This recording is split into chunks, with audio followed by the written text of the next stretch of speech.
Bonjour à tous et bienvenue chez moi. Enfin plutôt chez Madame Fauché. Aujourd'hui, on pose nos valises chez cette grande dame qui prend un peu trop de place dans nos vies. Moi, c'est Laura, votre hôte sur ce podcast. Chaque semaine, on aborde le sujet de l'argent pour le mettre au service de vos ambitions et reprendre le pouvoir sur votre vie. Alors, prêt à sortir de la fauche ? Faisons le chemin ensemble, sans pression, pas à pas, comme à la maison. Vous êtes prêts ? C'est parti. Hello les amis, avant de commencer, je voulais vous souhaiter la bienvenue dans la colo de Madame Fauché. Et oui, pendant ce mois, j'ai décidé de vous inviter à passer notre été ensemble. C'est ma version de la colonie de vacances. Je vous ai préparé 5 épisodes par semaine, du lundi au vendredi jusqu'au 31 août. Alors, si vous m'écoutez à un autre moment de l'année, rassurez-vous, vous ne verrez pas la différence. Ces épisodes peuvent être consommés à chaque saison, sans modération.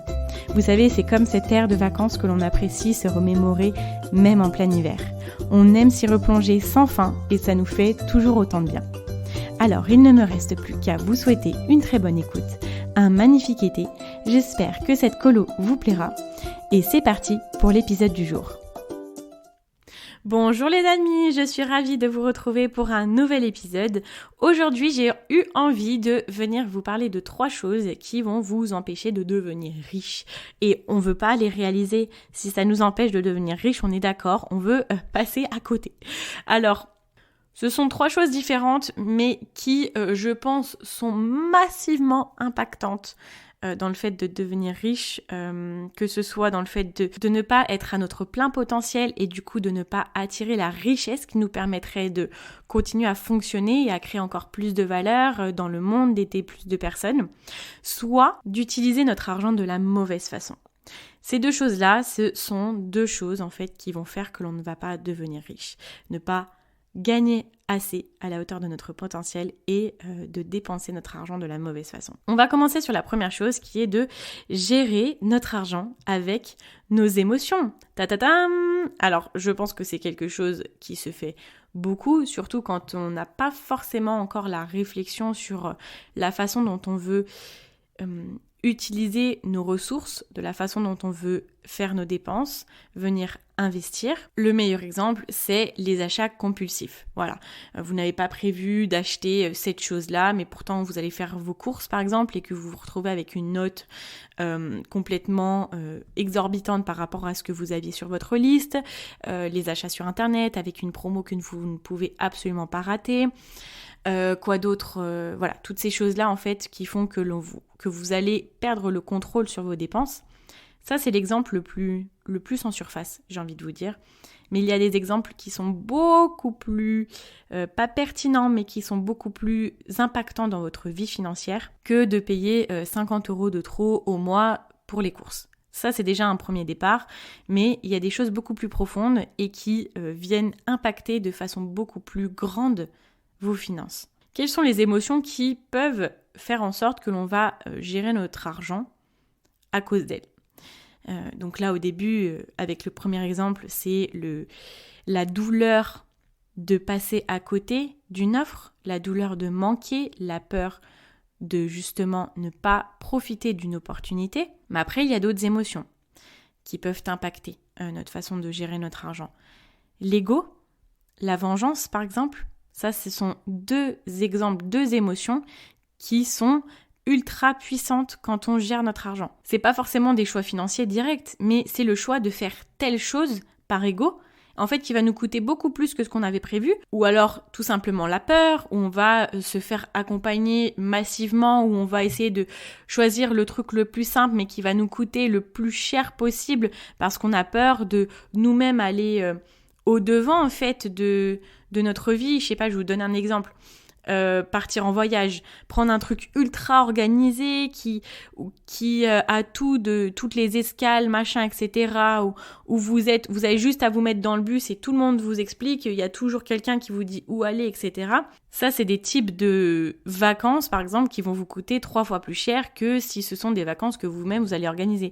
Mais parfois, c'est par peur de se dire, en fait, moi, je suis peut-être pas capable de savoir où je vais, je suis pas capable d'assurer ma propre sécurité, je suis pas capable, vous voyez, de ces choses-là. Il y a aussi ces dépenses-là qui sont, c'est peut-être pas forcément une émotion, mais c'est plus pour un instinct, le besoin d'appartenance, le besoin de reconnaissance, où on va venir acheter des choses de luxe pour montrer que l'on a de l'argent, pour coller aussi peut-être à notre entourage, voilà, ça c'est quelque chose de très répandu, très répandu, dont on parle beaucoup, et surtout dans les films, j'ai remarqué. Quand on dit dans un voisinage, par exemple, c'est qui aura la plus belle voiture, qui aura le meilleur truc, le meilleur sac, ou dans une entreprise, par exemple, vous avez une personne qui commence à acheter ce truc-là, en fait, tout le monde veut avoir le même ou mieux.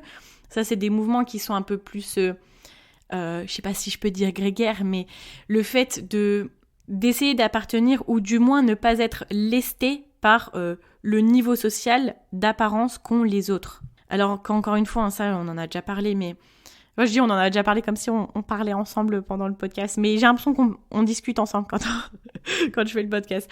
Mais voilà, je l'avais déjà évoqué, quand on voit par exemple comment Mark Zuckerberg s'habille, Bill Gates, ils font partie des personnes les plus riches dans le monde, mais pourtant ça se voit pas du tout sur eux. Eux, ils ne font pas des choix financés par ego et par besoin d'appartenance ou par le besoin de montrer son apparence, vous voyez. J'essaie de vous donner des exemples qui sont très généraux pour que vous vous sentiez tous un peu touchés, ou que ça vous fasse penser à quelque chose de votre vie ou quelque chose de l'entourage, de la vie de votre entourage par exemple, parce qu'on a tous des vies très différentes. Moi j'aurais des exemples à vous donner, mais en soi ils vont pas du tout vous toucher parce que c'est des domaines très personnels et ça va pas forcément vous concerner.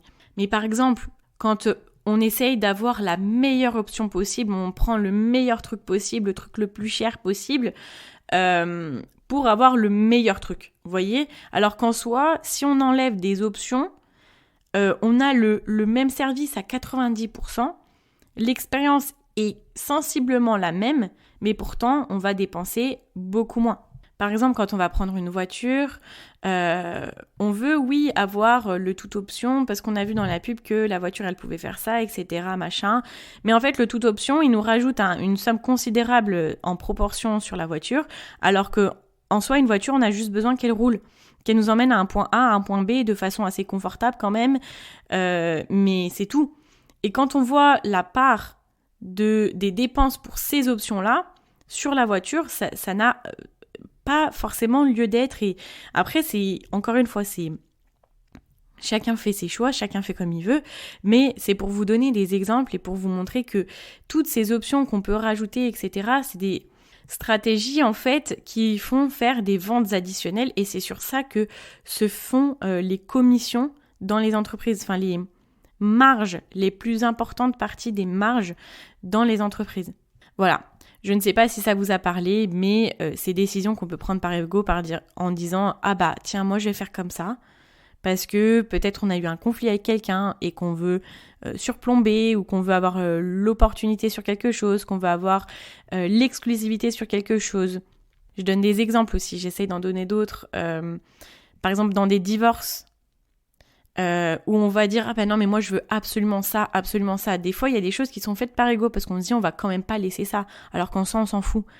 Mais c'est des choix financiers qui nous font perdre de l'argent, là plus du temps, mais le temps c'est de l'argent dans un divorce parce qu'on paye les frais d'avocat.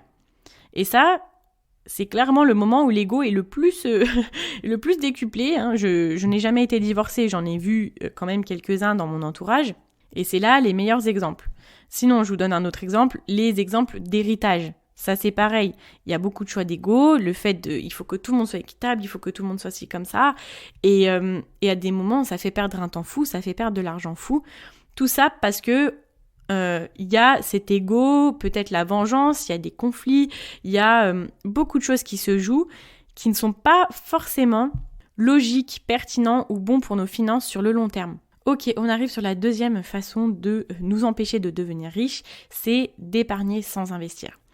Pourquoi ? Aujourd'hui, l'épargne, c'est une bonne façon de garder son argent.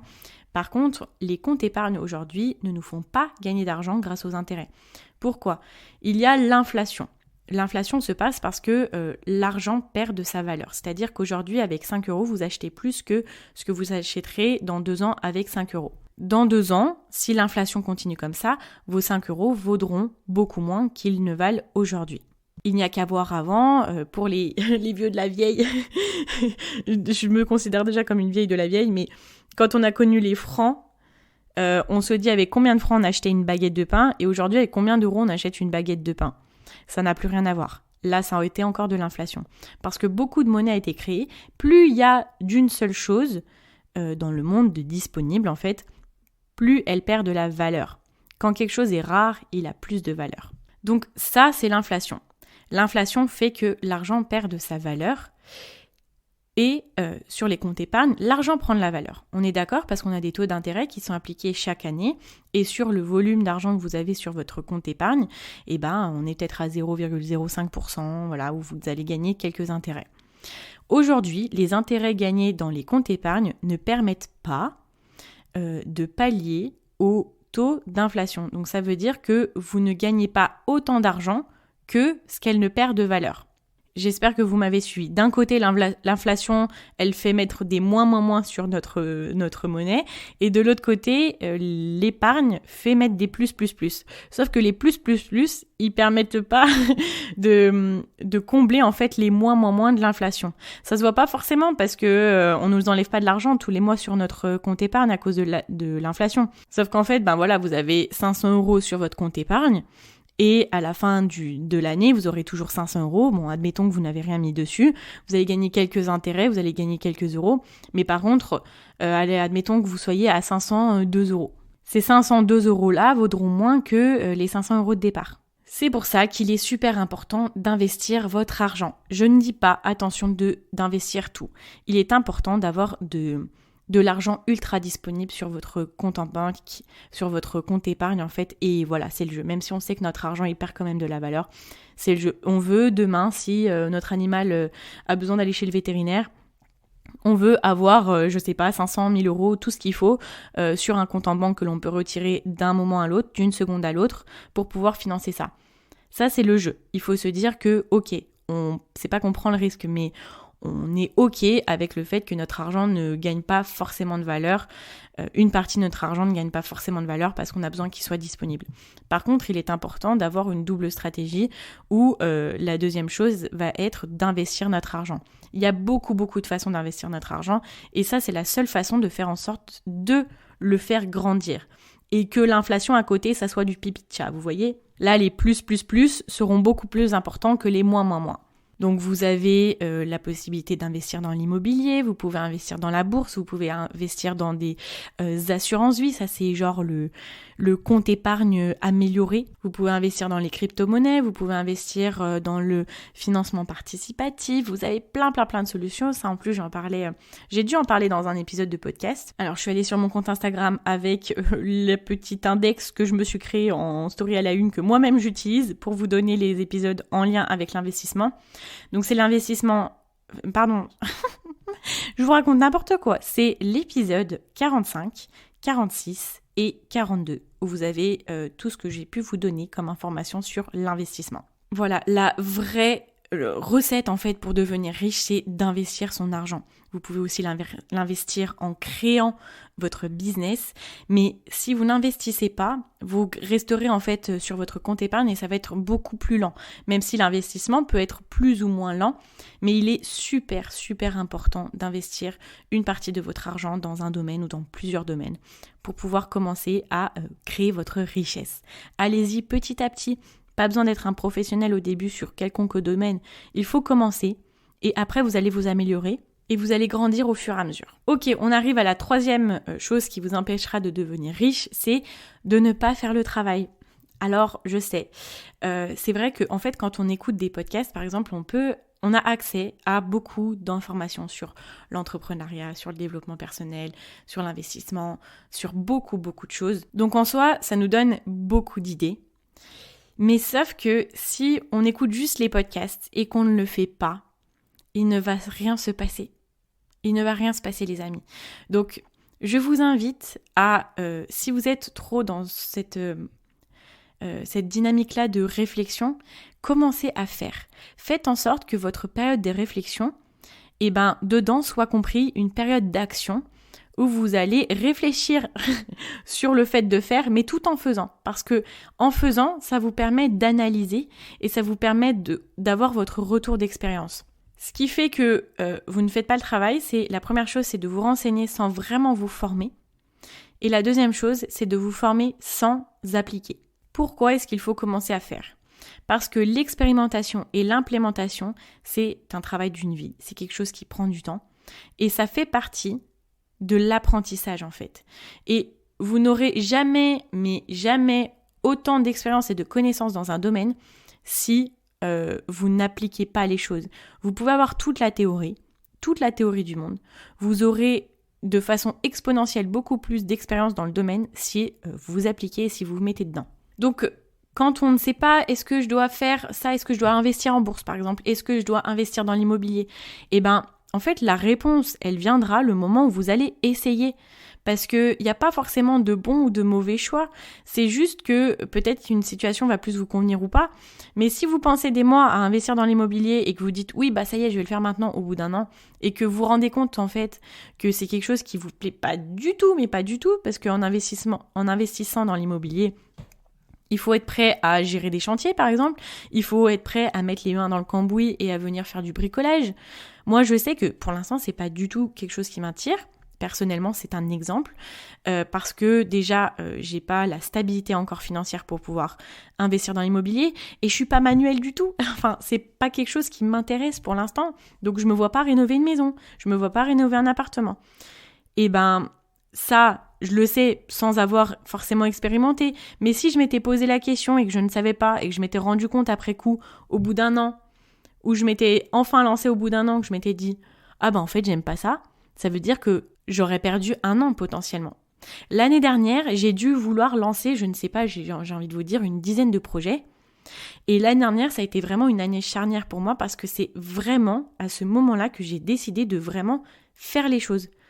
Et merci, je me dis merci à moi-même, parce que si je n'avais pas commencé à tester le premier projet, je ne serais pas en train de vous parler aujourd'hui, parce que je serais encore en train de réfléchir sur faire des masques pendant le Covid. Je voulais faire des masques pendant le Covid. On a fait quelques masques avec des personnes de mon entourage, parce qu'on voulait créer une entreprise de création de masques en fait. L'année dernière, j'ai créé une agence de filles au pair. J'ai fait ça pendant 2 mois, ça m'a pas plu, ça n'a pas continué pour plein de raisons, mais je l'ai fait. Et je suis pas encore en train d'y réfléchir. L'agence de filles au pair, c'est quelque chose que je voulais créer depuis que j'étais partie en Nouvelle-Zélande. Je suis partie en Nouvelle-Zélande en 2017. Vous imaginez, déjà, j'avais attendu 3 ans avant de le faire. J'ai attendu 3 ans. Et l'année dernière, j'ai décidé d'arrêter d'attendre avant de lancer mes projets. Et si je n'avais pas essayé, testé, mis en application ce que je voulais faire, je serais encore aujourd'hui au stade de réflexion et je n'aurais encore rien commencé. Et je serais en train d'attendre de commencer un projet qui, je sais maintenant avec le recul, ne me convient pas. Et j'aurais eu encore 4-5 projets après derrière à passer qui ne me convenaient pas. C'est pour ça qu'il faut vraiment faire avant d'être sûr de soi. Commencez à investir, commencez à lancer vos projets, commencez à réfléchir dessus. Posez-vous, je sais pas, 1 minute et... non, je sais pas, allez, 5 minutes, 10 minutes sur le projet, essayez de vous renseigner, de vous dire « Ah bah, est-ce que ça me plairait, machin, etc. » Faites comme si vous étiez professionnel là-dedans, essayez de travailler dessus et vous allez voir est-ce que ça vous plaît.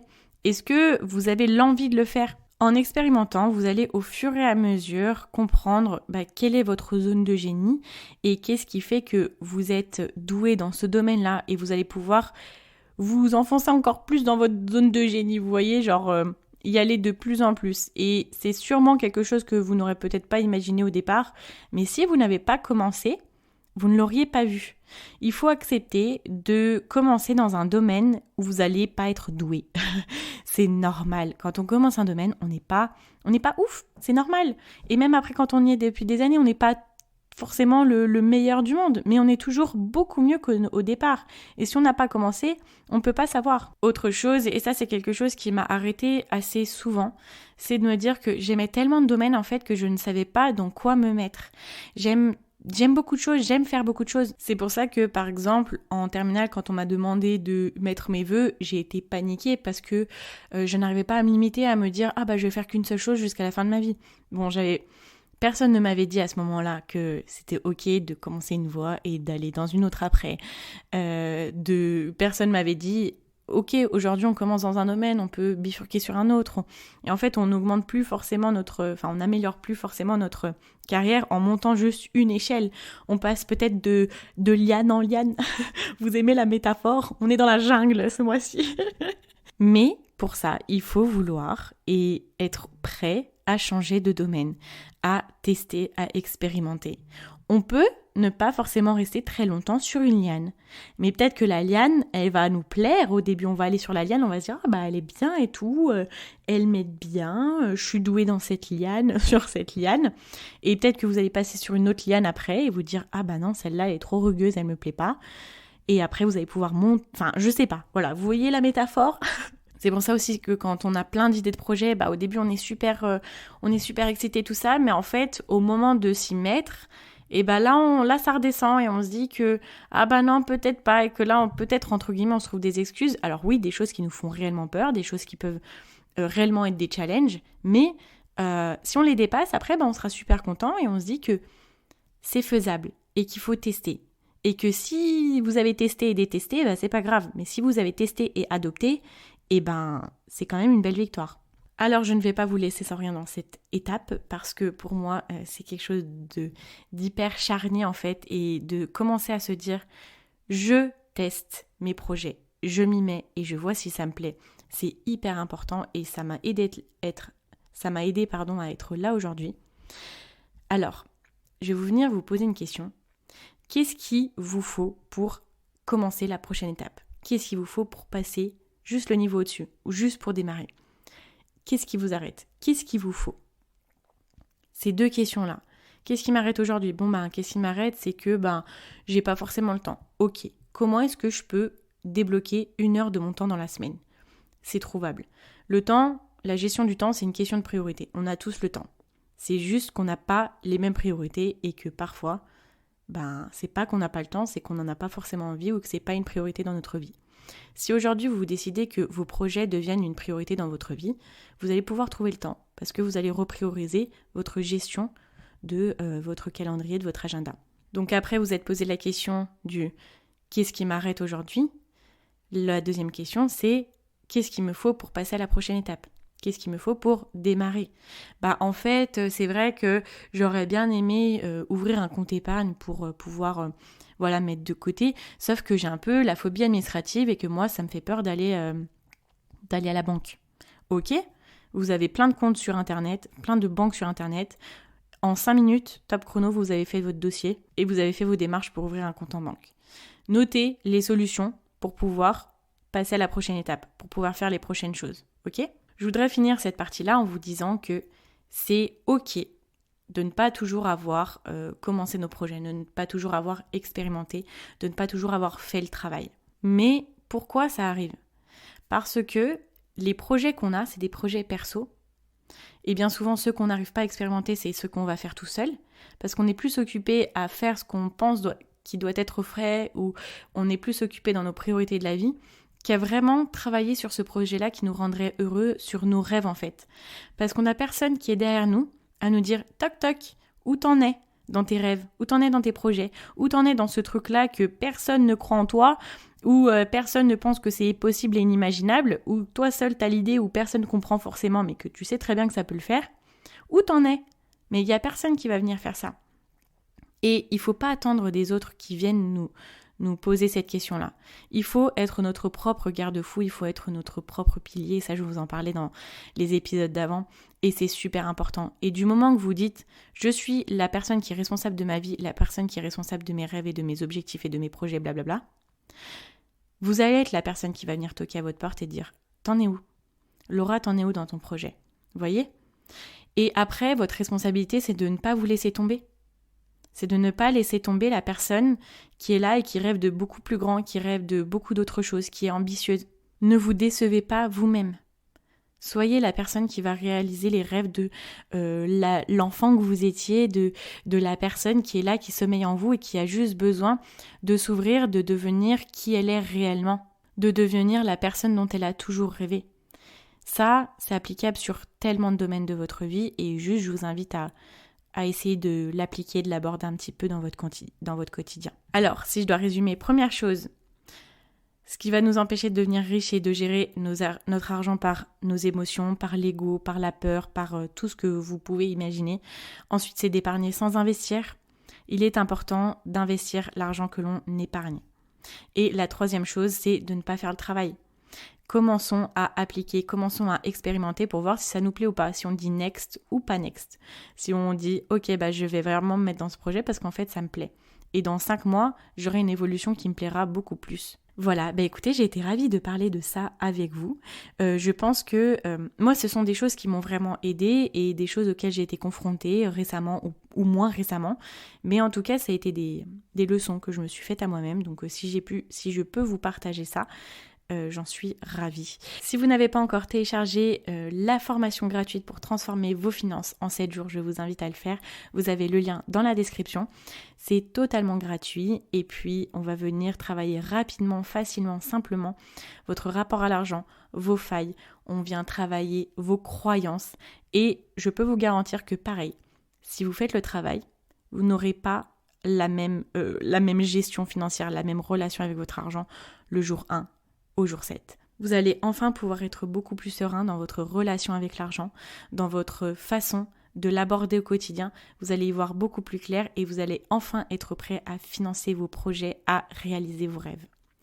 Voilà, je vous invite à venir mettre une note de 5 étoiles sur Apple Podcast ou venir mettre un commentaire que je lis à chaque fois ou à venir vous abonner sur la plateforme de votre choix. J'espère de tout cœur que la colo de Madame Fauché vous plaît. Moi, ça me plaît, donc je suis contente. Donc c'est déjà un bon départ. Voilà, je vous dis à très vite dans un nouvel épisode de la colo de Madame Fauché. Et en attendant, n'oubliez pas que vos ambitions n'attendent pas. Ciao, ciao.